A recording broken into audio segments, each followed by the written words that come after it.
Sibak sa pwesto ang DPWH Regional Director ng Ilocos Region na si Ronel Tan.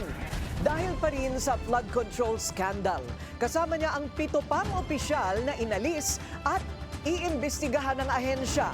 Ang detalye sa agenda report ni Ian Maghanoy.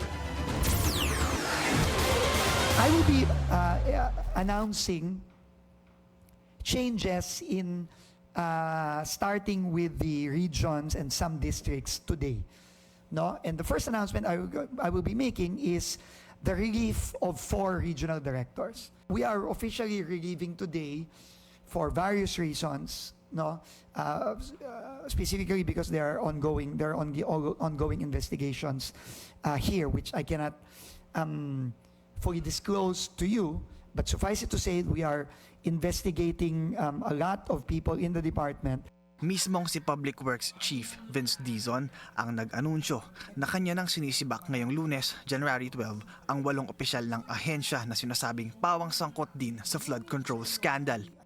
Isa rito si Ilocos Public Works Regional Director Engineer Ronel Tan, ang asawa ni Quezon Province Governor Helen Tan, ang mag-asawang multi-awarded engineers ng ahensya noong 1994, 1995 at 2008.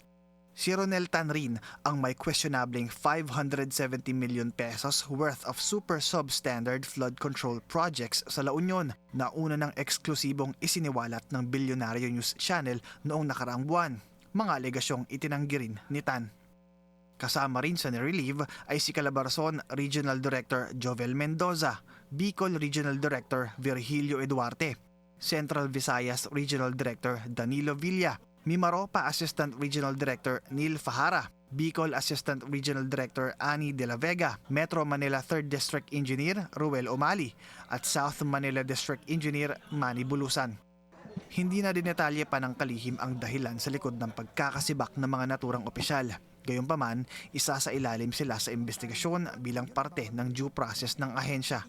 Relief ito, so they are relieved effective when I sign the